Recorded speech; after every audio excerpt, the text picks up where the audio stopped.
आप सभी का अभिवादन। महाकवि कालिदास प्रणीत अभिज्ञान शाकुंतलम नाटक का हम अध्ययन कर रहे हैं। तृतीय अंक की कथा वस्तु चल रही है, जहां राजा दुष्यंत शकुंतला को ढूंढता हुआ मालिनी नदी के किनारे पर लता कुंज में पहुंचता है, जहां तीनों सखियां आपस में वार्तालाप कर रही हैं और राजा दुष्यंत छुपकर उनके वार्तालाप को सुन रहा है। वह शकुंतला के प्रति आसक्ति से युक्त है और चाहता है कि यह अनुभव करना चाहता है कि क्या शकुंतला का भाव भी उसके प्रति वैसा ही है। इसलिए वह छुपकर उन तीनों की बात को सुन रहा है।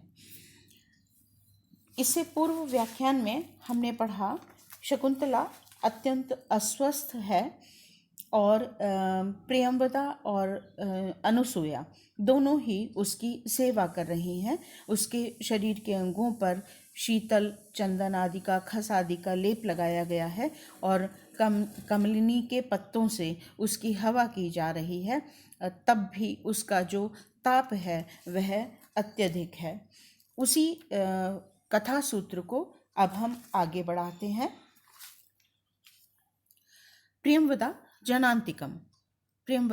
जनांतिक मुद्रा बनाकर, जहाँ किसी अन्य व्यक्ति को, दो व्यक्तियों के वार्तालाप को कोई तीसरा व्यक्ति भी न सुन सके, ऐसी जो मुद्रा बनाकर वार्तालाप किया जाता है, तो जनांतिक मुद्रा बनाकर अनुसूया से बात करती है। अनुसूये तस्य राजर्षेः प्रथम दर्शनात् आरभ्य पर्युत्सुका इव शकुंतला। तस्य राजर्षेः, उस राजर्षि दुष्यंत के प्रथम दर्शनाद आरभ्य, प्रथम बार दर्शन से लेकर, शकुंतला पर्युत्सुका इव, शकुंतला पर्युत्सुक सी है अर्थात खिन्न मन वाली है। किम्नु खलु तस्यास्तन्निमित्तोऽयम् आतंको भवेत्। किम्नु खलु, तो फिर क्या, तस्यास्तन्निमित्तोऽयम्, इस शकुंतला का यह जो आतंक है, यह जो व्याधा है, यह जो पीड़ा है, यह तन्निमित्तम भवेत्, उस राजर्षि दुष्यंत के निमित्त है। अनसूया सखी, हे सखी, ममापि ईदृशाशंका हृदयस्य, ममापि हृदयस्य, मेरे हृदय की भी ईदृश्य आशंका, ऐसी ही ईदृशी आशंका, ऐसी ही आशंका है। यहाँ पर यण संधि हो गई है। ईदृशी आशंका, ईकार जो है उसके स्थान पर यह आदेश हो गया है। तो ममापि हृदयस्य ईदृशी आशंका, मेरे हृदय की भी ऐसी ही आशंका है। भवतु, ठीक है। प्रक्षामी तावद एनाम, तावत तो फिर एनाम, इस शकुंतला से ही प्रक्षामी, पूछूंगी। प्रकाशम, प्रकाश में जनांतिक मुद्रा हटाकर अब जो वार्तालाप है वह तीनों को सुनाई दे रहा है। सखी प्रष्टव्यासी किमपि, हे सखी, किमपि, कुछ, प्रष्टव्यासी पूछने के योग्य हो, अर्थात मैं कुछ पूछना चाहती हूँ।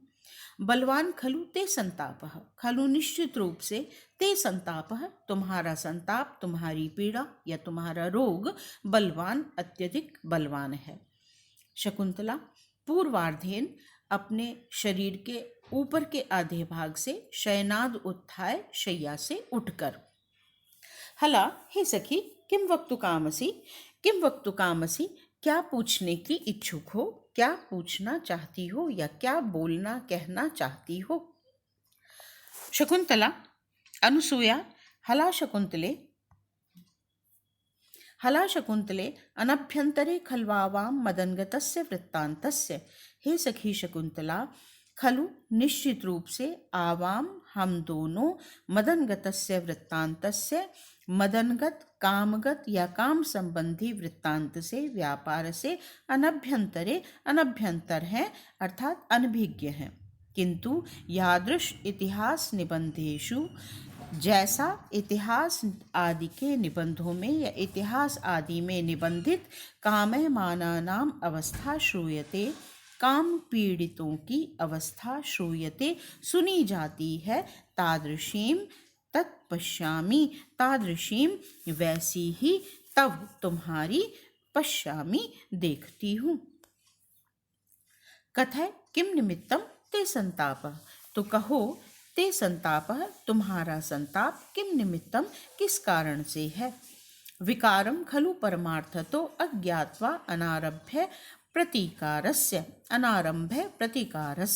खलु निश्चित रूप से अथवा क्योंकि परमार्थतः वास्तविक रूप से यथार्थतः विकारम अज्ञात्वा विकार को न जानकर प्रतीकारस्य अनारंभः जो प्रतीकार है उपचार है अनारंभः वह आरंभ नहीं हो सकता नहीं किया जा सकता।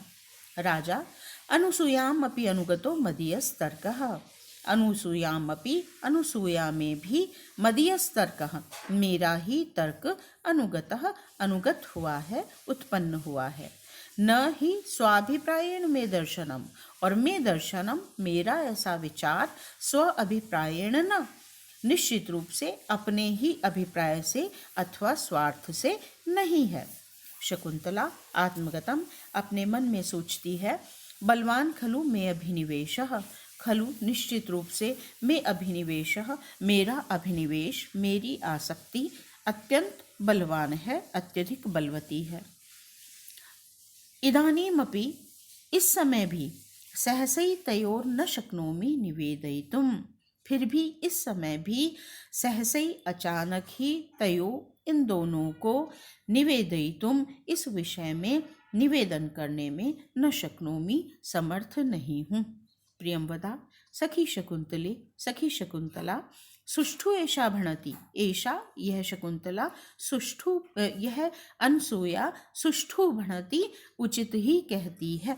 सुष्ठुएशा यहाँ पर ऊ के स्थान पर वह आदेश हो गया है अर्थात यण संधि हो गई है। आगे ए स्वर है इसलिए ऊ के स्थान पर वकार आदेश हो गया है। तो सुष्ठुएशा भणति यह अनसूया उचित ही कहती है। किम आत्मनः आतंकम उपेक्षसे आत्मनः अपने आतंकम आतंक की किम उपेक्षसे उपेक्षा क्यों करती हो अपने रोग की अपनी व्याधि की किम उपेक्षसे उपेक्षा क्यों कर रही हो। अनुदिवसम खलु परिहीयसे अंगई निश्चित रूप से अंगई अपने अंगों से अनुदिवसम परिहीयसे दिन प्रतिदिन परिहीयसे क्षीण होती जा रही हो।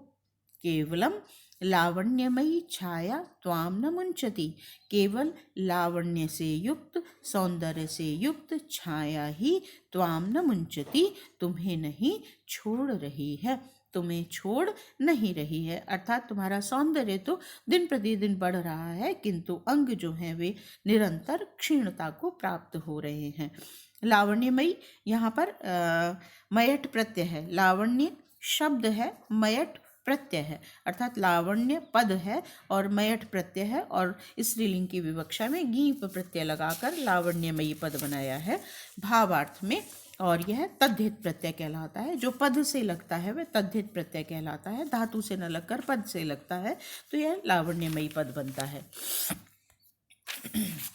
राजा अविततम आह प्रियंवदा ने अवितत ही कहा है सत्य ही कहा है। भाव क्या है यहाँ पर सत्य यदि है तो वह निश्चित रूप से कठोर होगा कड़वा होगा और यदि प्रिय बोला जा रहा है तो वह असत्य होगा। लेकिन पुनः पुनः प्रियंवदा के संदर्भ में राजा ऐसी अभिव्यक्ति करता है कि प्रियंवदा मधुर तो बोलती ही है साथ में सत्य भी बोलती है।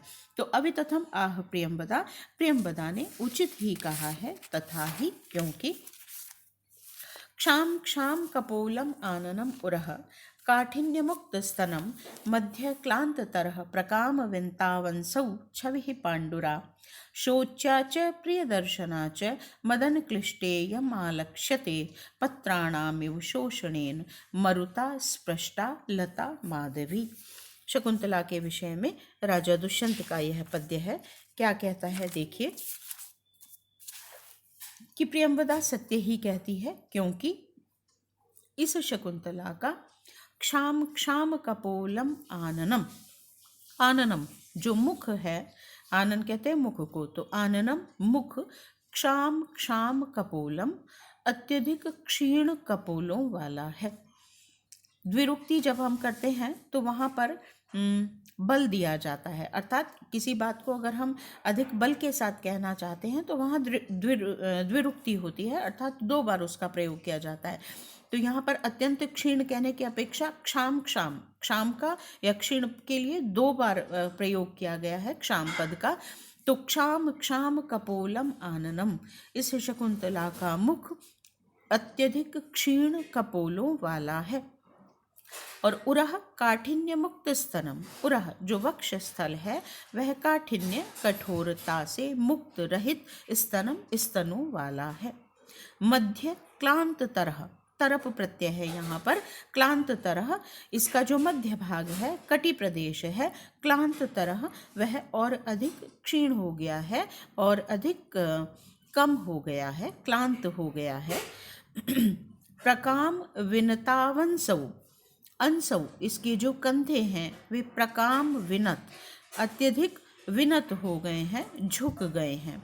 और छवि ही पांडुरा, इसकी जो छवि है, कांति है, वह पांडुरा पीत वर्ण वाली हो गई है, पीली पड़ गई है।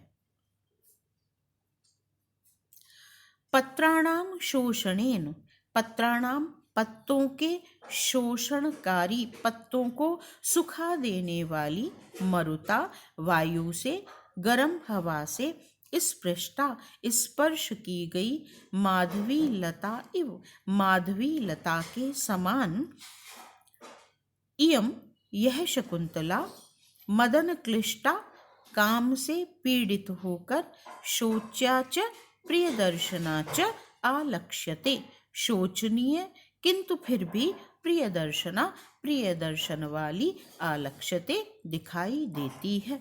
फिर देखिए, क्षाम क्षाम कपोलम आननम उरह काठिन्य मुक्त स्तनम, आननम इसका मुख, क्षाम क्षाम कपोलम अत्यधिक क्षीण गालों वाला या कपोलों वाला है, हो गया है। उरह इसका वक्ष स्थल, काठिन्य मुक्त स्तनम कठोरता से रहित स्तनों वाला हो गया है। मध्य क्लांत तरह, इसका मध्य भाग कटि प्रदेश और अधिक क्लांत हो गया है, कृश हो गया है। और प्रकाम विनत अंसौ, अंश कंधे, अंसौ 2 होते हैं इसलिए कंधे, प्रकाम विनत अत्यधिक क्षीण हो गए हैं या अत्यधिक झुक गए हैं। छवि ही पांडुरा, और जो छवि है वह पीली पड़ गई है, कांति जो है वह पीतवर्णी हो गई है। आनन मुख क्षीण क्षीण कपोलों वाला, उरह वक्षस्थल कठोरता से मुक्त स्तनों वाला, और अधिक कृश मध्य भाग या कटी प्रदेश और अधिक कृश, अंसौ कंधे प्रकाम विनत और अधिक झुके हुए या अत्यधिक झुके हुए, और छवि पांडुरा पीली कांति। पत्राणाम शोषणेन मरुता स्पृष्टा माधवी लता इव, पत्तों को सुखाने में या सुखाने वाली मरुता वायु से स्पर्श की गई माधवी लता इव माधवी लता के समान, इयम यह शकुंतला, शोचा शोचनीय और मदन क्लिष्टा, इयम काम भाव से पीड़ित, इयम यह शकुंतला, शोचा च प्रियदर्शना च शोचनीय और प्रियदर्शन वाली, आलक्ष्यते दिखाई देती है। एक बार पुनः इसे देखिए। क्षाम क्षाम कपोलम आननम, मुख अत्यधिक क्षीण कपोलों वाला, वक्षस्थल कठोरता से रहित स्तनों वाला, मध्य क्लांत तरह कटि प्रदेश और अधिक कृश, प्रकाम विनत अंसौ पर्याप्त रूप से झुके हुए कंधों वाला, और छवि पांडुरा पीतवर्णी छवि वाली, मदन क्लिष्टा इयम काम भाव से पीड़ित यह शकुंतला। ठीक है। पत्राणाम शोषणेन पत्तों को सुखाने वाली, मरुता वायु से स्पृष्टा स्पर्श की गई, माधवी लता इव माधवी लता के समान, शोचनीय किंतु प्रियदर्शना आलक्ष्यते प्रियदर्शन वाली, आलक्ष्यते दिखाई देती है। अब किंचित व्याकरण यहाँ देख लीजिए। क्षाम क्षाम कपोलम, यहाँ है क्षाम क्षामौ कपोलौ यत्र तत्, जिसके कपोल क्षाम क्षाम और अधिक क्षीण हो गए हैं, और क्षाम में द्विरुक्ति है, क्षी धातु है, उससे एक त प्रत्यय लगाकर क्षाम पद बनता है। काठिन्य मुक्त स्तनम, कठिनस्य भावः काठिन्यम, कठिन से शय प्रत्यय करेंगे, यह भी तद्धित प्रत्यय होता है। तो कठिनस्य भावः भाव अर्थ में लगा है, कठिनता का भाव काठिन्यम, शय प्रत्यय लगाएंगे, आदि स्वर को वृद्धि होगी, क के स्थान पर का और यह जुड़कर काठिन्यम। तेन काठिन्येन, काठिन्यम तेन, तो तृतीया तत्पुरुष समास हो गया यहाँ पर। काठिन्येन मुक्तौ स्तनौ यत्र तत्, और मुक्त में मुच धातु है और एक त प्रत्यय। मदन क्लिष्टा, मदनेन क्लिष्टा, काम भाव से पीड़ित, मदनेन तृतीया तत्पुरुष समास हो गया यहाँ पर। क्लिश धातु है, उससे एक त प्रत्यय करेंगे और स्त्रीलिंग की विवक्षा में टाप लगाकर क्लिष्टा पद बनेगा। शोषणेन, शोषयति इति शोषणम, जो सुखा देती है, तो शोषयति इति शोषणम, शुष धातु से यहाँ ल्युट प्रत्यय हुआ और शोषण पद बना। प्रिय दर्शना, प्रियम दर्शनम यस्याः, सा, जिसका दर्शन प्रिय है, बहुव्रीहि समास हो गया क्योंकि यह शकुंतला का विशेषण बना, उत्तर पद की प्रधानता होती है बहुव्रीहि समास में। शोच्या पद है, शुच धातु, उससे यत प्रत्यय करेंगे, शोच्य, स्त्रीलिंग की विवक्षा में टाप लगाकर शोच्या। आलक्ष्यते, आ उपसर्ग है, लक्ष्य धातु है और लट लकार का रूप बनेगा आलक्ष्यते, दिखाई देती है। अलंकार यहाँ पर शोच्या च प्रियदर्शना च, तो विरोधाभास अलंकार हो गया। जो शोचनीय है वह प्रिय दर्शन वाली कैसे हो सकती है, तो यहाँ पर विरोधाभास अलंकार है, लेकिन यहाँ पर विरोध का परिहार हो जाता है यदि हम शोच्या का तात्पर्य अनुकंपनीय करते हैं कि मदन क्लिष्टा इयम अनुकंपनीय, काम भाव से पीड़ित यह शकुंतला अनुकंपन के योग्य है, तो यहाँ पर विरोध का परिहार हो जाता है, तो विरोधाभास अलंकार है। फिर यहाँ पर काव्यलिंग अलंकार का प्रयोग किया गया है। शोचनीय क्यों है वह, क्योंकि वह मदन क्लिष्टा है, काम से संतप्त है, तो कारण दिया है यहाँ पर शोच्या पद के लिए, इसलिए यहाँ पर काव्यलिंग पदार्थ हेतु काव्यलिंग अलंकार का प्रयोग है। फिर पत्राणाम इव शोषणेन मरुता स्पृष्टा लता माधवी, तो लता इव, माधवी लता इव, माधवी लता के समान उपमा अलंकार का प्रयोग हुआ। और फिर अनेक अलंकारों का यहाँ पर एक साथ प्रयोग है, तो समुच्चय अलंकार हो गया। प्रियंवदा के कथन में यहाँ पर समर्थन में क्षाम क्षाम आदि अनेक कारणों का एक साथ उल्लेख किया गया है, इसलिए समुच्चय अलंकार है। और काम पीड़ित शकुंतला की अवस्था का अत्यधिक स्वाभाविक वर्णन किए जाने के कारण यहाँ पर स्वभावोक्ति अलंकार का भी प्रयोग किया गया है। और फिर छंद की बात करें तो यहाँ पर शार्दुल विक्रीडित छंद का प्रयोग है। कथा सूत्र को आगे बढ़ाते हैं। शकुंतला, सखी, कस्य वा अन्यस्य कथयिष्यामि, अगर तुमसे नहीं कहूंगी तो अन्यस्य, अन्य, कस्य, किसको, कथयिष्यामि, कहूंगी, अपनी अवस्था तुम्हारे अतिरिक्त अन्य किससे कहूंगी। आयासयित्री इदानीम वाम भविष्यामि, इदानीम इस समय, वाम तुम दोनों की, आयासयित्री भविष्यामि, आयासयित्री हो जाऊंगी, कष्ट देने वाली ही होंगी, बनूंगी।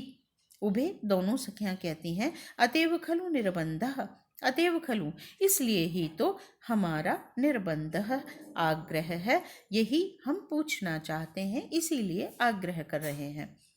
स्निग्धजन समविभक्तम ही दुखम संयवेदनम भवति, सुंदर उक्ति है यहाँ पर, सूक्ति का प्रयोग किया यहाँ कालिदास ने, कितनी सुंदर बात है जो लोक में भी कही जाती है पुनः पुनः ही। निश्चित रूप से स्निग्धजन समविभक्तम दुखम, जो स्नेही जन है उनके साथ समविभक्तम बांटा गया दुखम, दुख, सह्य वेदनम भवति, सह्य पीड़ा वाला हो जाता है।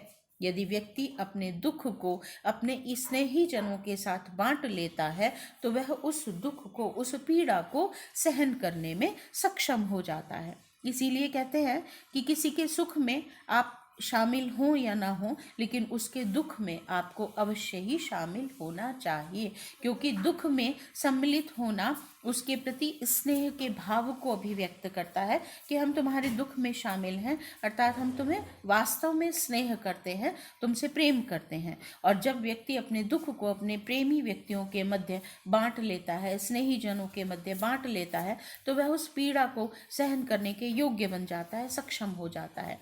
सुख तो स्वतः ही बट भी जाता है और सहन भी हो जाता है, लेकिन दुख हृदय विदारक होता है। यदि उसे स्नेही जनों के साथ बांट लिया जाए तो उसकी पीड़ा किंचित कम हो जाती है और वह सहन करने के योग्य बन जाता है। सुंदर उक्ति का यहाँ पर सूक्ति का प्रयोग किया है कालिदास ने। आगे देखिए, राजा कहता है, पृष्ठा जनेन सम दुख सुखेन बाला न इयं न वक्ष्यति मनोधिगतम आदि हेतुम दृष्टो निवृत्य बहुशो अपि अनया सतृष्णम अत्रांतरे श्रवण कातरताम गतो अस्मि। इकार लगाना रह गया है, यहाँ पर नहीं लगाया गया है, गतो अस्मि। पृष्ठा जनेन सम दुख सुखेन बाला, सम दुख सुखेन समान दुख और सुख वाली, अर्थात दुख और सुख में समान भाव रखने वाली, जनेन जनों के द्वारा अर्थात सखियों के द्वारा, पृष्ठा पूछी गई, बाला इयम बाला न इयम इयम बाला यह शकुंतला, यह बाला मुग्धा शकुंतला, मनोगतम आदि हेतुम अपनी मनोगत हृदयगत आदि हेतुम आदि के हेतु को, व्यथा के कारण को, मनोगतम आदि हेतुम मनोव्यथा के कारण को, अथवा हृदयगत रोग के या व्यथा के हेतुम कारण को, न वक्ष्यति नहीं कहेगी, न ऐसा नहीं है। दो बार नकार का प्रयोग है तो यह क्या कहते हैं, एक बार नकार का प्रयोग होगा तो निषेधार्थक होगा, लेकिन यदि हम दो बार नकार का प्रयोग करते हैं तो वह निषेधार्थक न रहकर स्वीकारोक्ति वाला हो जाता है। तो न वक्ष्यति नहीं कहेगी, न ऐसा नहीं है। निवृत्य पुनः पुनः लौटकर या पीछे मुड़कर, सतृष्णम तृष्णा के साथ, कामना के साथ, दृष्टः अपि देखा गया भी, अत्रांतरे इस अवसर पर, श्रवण कातरताम सुनने की व्याकुलता को, अधीरता को, गतो अस्मि प्राप्त हो रहा हूँ, प्राप्त हो गया हूँ। तो यहाँ पर कर्ता का प्रयोग नहीं किया गया है, लेकिन कर्ता संबंधी क्रिया का प्रयोग किया है। तो कर्ता का अध्याहार हम स्वयं कर लेंगे कि निवृत्य पुनः पुनः पीछे मुड़कर, सतृष्णम तृष्णा के साथ, बहुशः अनेक बार, अनया इस शकुंतला के द्वारा, दृष्टः देखा गया भी मैं, अत्रांतरे इस अवसर पर, श्रवण कातरताम गतो अस्मि सुनने की, कानों से सुनने की व्याकुलता को, अधीरता को प्राप्त हो गया हूँ। फिर देखिए, सम दुख सुखेन दुख और सुख में समान भाव रखने वाली, जनेन सखी जनों के द्वारा, पृष्ठा पूछी गई या पूछे जाने पर, बाला यह शकुंतला, मुग्धा शकुंतला, मनोगतम आदि हेतुम अपने हृदय की व्याधि को, पीड़ा को, कारण को, हेतुम पीड़ा के कारण को, व्यथा के कारण को, न वक्ष्यति नहीं कहेगी, न ऐसा नहीं है। बहुशः अनेक बार, निवृत्य पीछे मुड़ मुड़कर, सतृष्णम तृष्णा के साथ, अभिलाषा के साथ, अनया इस शकुंतला के द्वारा, दृष्टो देखा गया भी मैं, कर्ता का अध्याहार करेंगे मैं, अत्रांतरे इस अवसर पर, श्रवण कातरताम गतो अस्मि सुनने की कातरता को, अपने कानों से इस भाव को या इस बात को सुनने की व्याकुलता को, गतो अस्मि प्राप्त हो गया हूँ या हो रहा हूँ। व्याकरण देखिए, सम दुख सुखेन, समम दुखम सुखम च यस्य सह, समान है दुख और सुख में जिनका भाव, ऐसे तो दोनों सखियों का विशेषण बनेगा। उत्तर पद की प्रधानता होने से बहुव्रीहि समास हो जाएगा यहाँ पर। समम दुखम सुखम च यस्य सह, बहुव्रीहि समास और तेन तृतीय विभक्ति का रूप लगे बनेगा। सम दुख सुखेन, आधि हेतुम, आधे हेतु तम, आधे व्याधि का, व्यथा का हेतु कारण, षष्ठी तत्पुरुष समास और तम तो द्वितीय विभक्ति का रूप बना आदि हेतुम। वक्ष्यति वच धातु का लृट लकार का भविष्यत काल का रूप है, वक्ष्यति नहीं कहेगी ऐसा नहीं है। प्रथम पुरुष एक वचन का रूप है वक्ष्यति। निवृत्य निउपसर्ग है, वृत्त धातु उससे इक्त्वा प्रत्यय करेंगे और उपसर्ग लगने के कारण इक्त्वा के स्थान पर ल्यप आदेश होकर निवृत्य लौट लौट कर। सतृष्णम तृष्णया सह तृष्णा के साथ, कामना के साथ, अभिलाषा के साथ, लालसा के साथ, तो यहाँ पर तृतीया तत्पुरुष समास हुआ और तृष्णया सह तृष्णा के साथ तो सह का सकार का आदि प्रयोग होकर अव्यय भाव समास हो जाता है सतृष्णम। श्रवण कातरताम श्रवणे कातरता ताम सुनने की कातरता को, सुनने की कातरता को, तो यहाँ पर षष्ठी तत्पुरुष समास हो जाएगा। श्रवणे कातरता और ताम द्वितीया का रूप बनेगा। श्रवण कातरताम सुनने की कातरता को प्राप्त हो रहा हूँ। यहाँ पर शकुंतला के लिए इयम बाला बाला पद का प्रयोग किया गया है, उससे शकुंतला की जो निश्चलता है, मुग्धता है, वह ध्वनित होती है। फिर यहाँ पर अलंकार की बात करें तो काव्यलिंग अलंकार का प्रयोग किया गया है। शकुंतला के समदुख सुखेन और बाला इन दोनों कारणों का प्रयोग होने से, है ना, शकुंतला अपनी बात को कहेगी इसके लिए कारण बताया गया है। तो इसके इस संदर्भ में काव्यलिंग अलंकार का प्रयोग कहा जाएगा। कारण रूप में उल्लेख किया गया है अपनी बात को कहने के लिए समदुख सुखेन और बाला पद के माध्यम से, तो यहाँ पर काव्यलिंग अलंकार का प्रयोग हो गया। और यहाँ पर व्याघात अलंकार का प्रयोग भी कुछ टीकाकारों के द्वारा माना गया है। शकुंतला ने अपनी अवस्था को प्रकट न करने के लिए जो कारण दिया है, आयास्यत्री वाम भविष्यामि, वही कारण प्रियंवदा और अनुसूया ने उसको अपनी अवस्था कहने के लिए भी दिया है। अच्छा, यह क्षमा कीजिए, अतएव खलु निर्बंधः, जो पूर्व पंक्ति हमने गद्य भाग में पढ़ी थी वहां पर व्याघात अलंकार का प्रयोग कहा गया है। यहाँ पर समदुख सुखेन और बाला पद के प्रयोग से काव्यलिंग अलंकार का ही प्रयोग माना गया है।